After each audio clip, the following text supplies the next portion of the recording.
자신이 통제할 수 없는 것이 무엇인지 안다면, 그 피할 수 없는 자연의 순리를 따르는 법을 안다면, 그리고 평화롭게 사는 법을 안다면, 이미 덕이 완성된 것이다. 그냥 그대가 할 수 있는 것을 하라. 무슨 일이 일어나든 그것이 좋은 것이다. 안녕하세요. 마인드 스위치입니다. 금일은 아무것도 하지 않을 권리라는 책을 가지고 이야기를 나눠보겠습니다. 우리는 하루하루 복잡하고 힘든 세상을 살아가고 있는데요. 학생들은 모두 100점을 목표로 하고 청년들은 끊임없이 자기 개발을 강요당하는 시대에 살고 있습니다. 무엇을 위해 우리가 이렇게 열심히 살아야 되는지도 모르면서 열심히 밀어붙이고 있죠. 세상은 누구보다도 빨리 성공해야 된다. 누구보다도 더 잘 살아야 된다.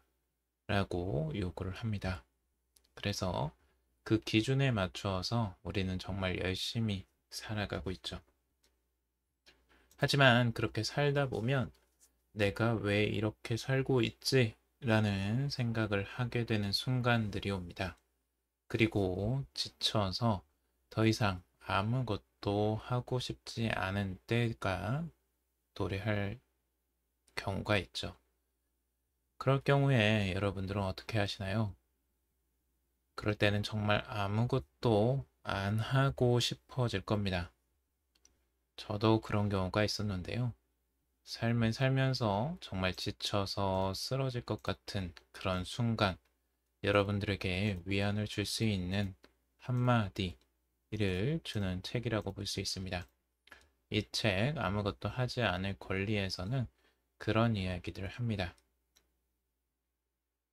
남들이 맞춰놓은 그런 사회적 기준들, 이 나이대에는 이렇게 해야 된다 라는 이런 기준들에 맞춰서 우리는 살아가고 있는데요. 그렇게 사는 게 얼마나 힘들고 고통스러운지 우리는 살면서 많이 느끼고 있습니다. 그런 삶을 살아가는 게 우리가 정말 원해서 살아가는 것일까요? 그게 아니면 누군가가 주입해 놓은 그 기준일까요?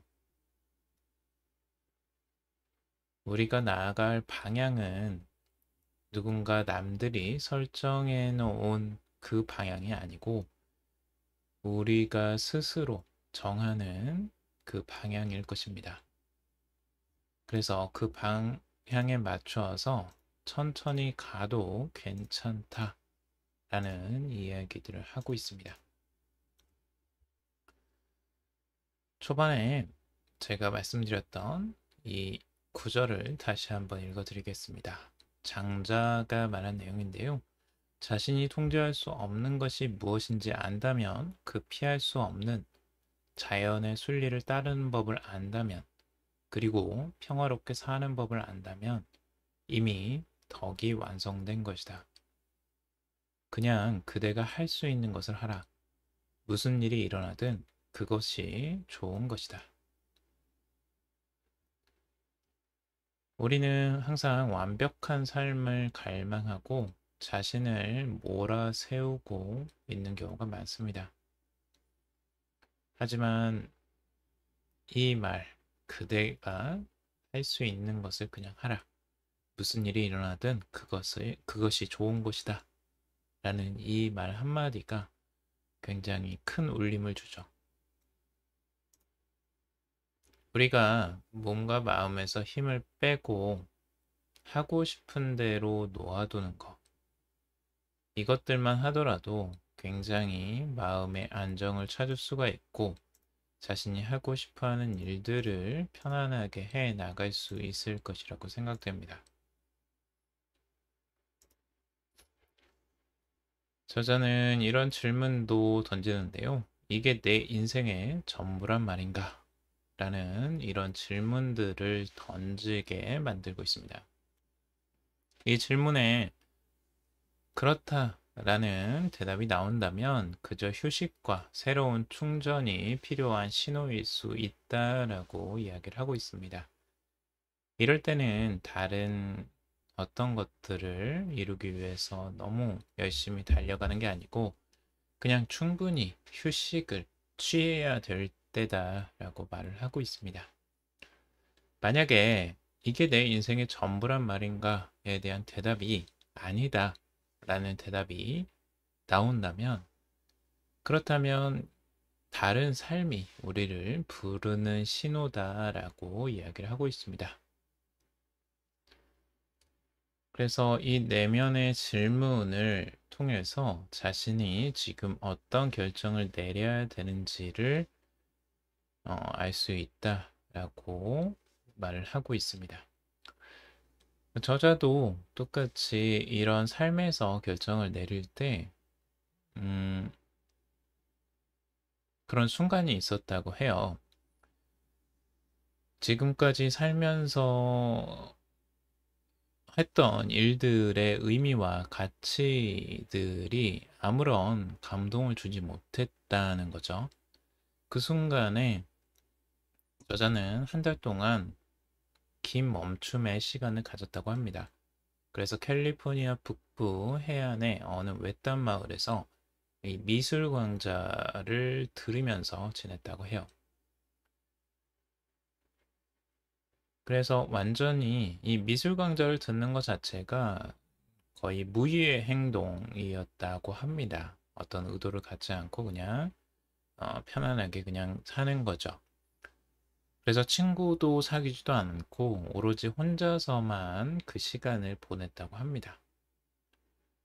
그래서 그 물음을 통해서 삶의 새로운 이제 방향을 찾게 됐는데요. 이 멈춤의 시간을 보내면서 새로운 결심을 하게 됩니다. 그래서 마침내 그때 사제직을 하고 있었는데 사제직을 떠나기로 결심을 하고 심리학 박사 과정을 밟은 뒤에 작가이자 카운슬러가 되어서 인생 2막을 시작을 했다고 합니다. 그래서 이런 부분들을 보면서 사람이 이런 멈춤의 시간을 갖는다는 게 중요하다라고 볼 수가 있습니다.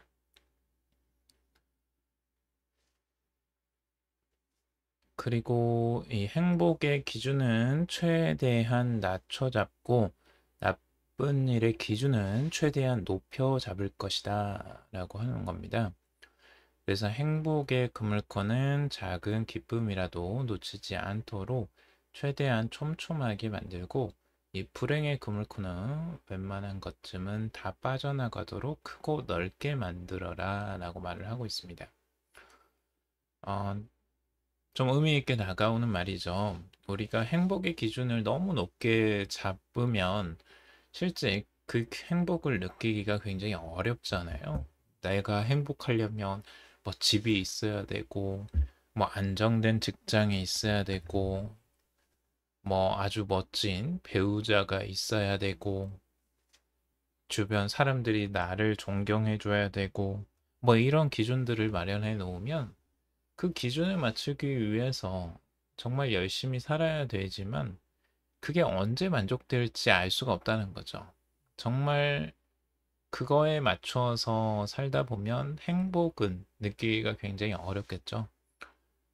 그런데 보통 이렇게 기준을 설정해 놓은 분들은 이 나쁜 일의 기준 자체는 굉장히 또 촘촘합니다. 그래서 모든 것들이 다 나쁜 것들이죠. 주변에 뭐 교통이 막혀도 이건 자신에게 나쁜 일이라고 불행이라고 생각을 하고 자신이 무언가 조금만 안 좋은 일이 생겨도 이게 불행이라고 받아들이는 경우가 많습니다. 이걸 반대로 하라는 거죠. 그래서 이것만 하더라도 일상에서 느끼는 행복감이 훨씬 더 커지고 불행의 감정은 훨씬 더 낮아질 것이라는 거죠. 또 하나의 일화가 있는데요. 이 재미난 일화입니다. 케네디라는 사람이 운동 삼아서 이 해변의 돌들을 날라서 방지턱을 쌓기 시작했다고 합니다. 하루에 2시간씩 일주일에 6일 동안 돌을 날랐다고 해요. 그걸 무려 14년 동안 계속했다고 합니다. 정말 어마어마하죠. 총 8,758시간, 운반된 돌의 양만 200톤에 이르렀다고 해요. 한 사람이 어떻게 이렇게 할 수 있었는지 정말 대단하죠. 근데 돌만 옮긴 게 아니었고요. 해변에 이 떠밀려온 쓰레기도 다 이제 치웠다고 합니다. 그렇게 쌓은 방지턱이 이 절벽의 침식을 이제 막아줬고요. 돌이 치워지니까 이 모래 해변이 드러나기 시작했다고 해요. 그 돌들을 다 치우니까. 그러자 관광객들이 막 모여들기 시작했대요. 그 해변으로. 그래서 그 헌스타운이라는 곳의 이제 시장은 그를 이제 지역의 영웅이라고 칭송을 했다고 합니다. 당연하죠. 그렇게 해변이 이제 깨끗하게 치워지면서 주변에 사람들이 막 몰려들고 관광객들이 몰려드니까 그 지역이 활성화가 될 거 아니에요? 그 사람은 결국에 영웅이 된 거죠. 근데 더 놀라운 건 이겁니다. 그 사람이, 케네디라는 사람이 그걸 했던 나이가 몇 살이냐면 73세 때였다고 해요. 그러니까 그 나이 때 그 행동들을 했다는 거죠. 정말 어마어마하죠. 그러니까 우리가 어떤 나이가 많아서 안 된다라는 이런 말이 정말 무색해지는 이런 사례라고 볼 수가 있을 것 같습니다. 우리가 어떤 행동을 하는데 굉장히 빠르게 조바심을 갖고 무언가 성공을 이루기 위해서 노력을 하지만 그것들이 결과가 나오지 않으면 쉽게 포기하게 되고 또 실망을 많이 하게 되잖아요.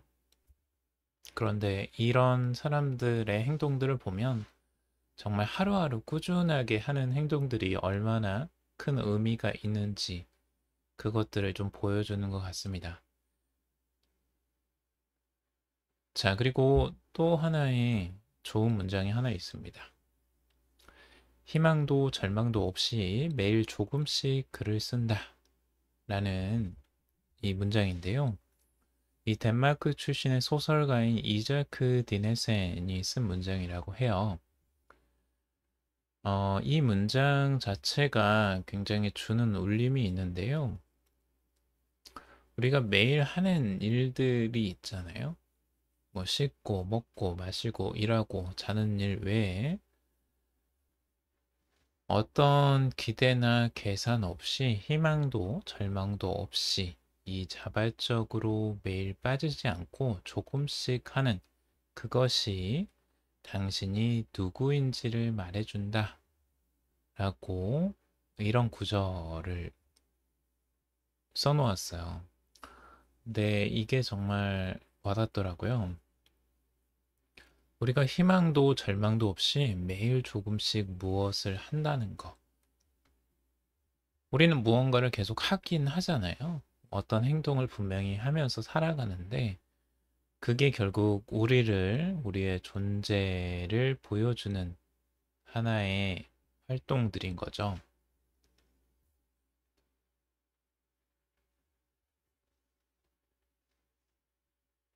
그런 행동들이 결국에는 우리를 살게 하기도 하고 천천히 우리를 죽어가게 만들기도 합니다. 이 이자크 드네센이라는 이 소설가는 이 남자하고 결혼을 해서 아프리카 케냐로 가서 커피 농장을 경영했다고 해요. 근데 나중에는 결국에는 농장도 잃고 연인도 다 잃었대요. 그래서 매일 조금씩 소설을 쓰기 시작했는데요.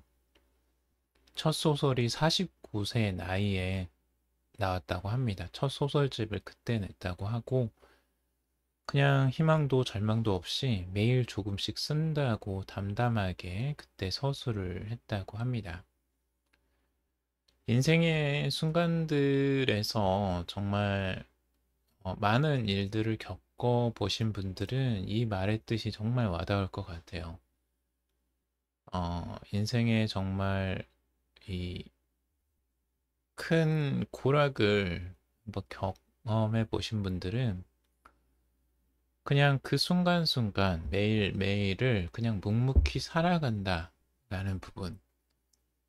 어떤 큰 기대를 바라고 사는 것들이 아니고 어떤 대가나 보상을 바라는 것도 아니고 매일 무언가를 묵묵히 해나가는 것. 그게 인간으로서 가장 이 자신의 모습으로 사는 삶이 아닌가라고 생각이 듭니다.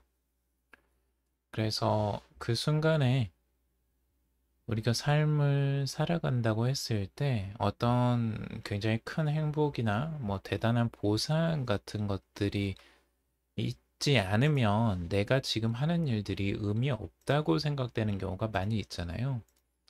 근데 우리가 하는 행동들을 다시 한번 되돌아보게 만드는 그런 것 같습니다. 그 의미라는 건 결국에는 내가 만들어가는 게 아닐까라는 생각이 들기도 하고요.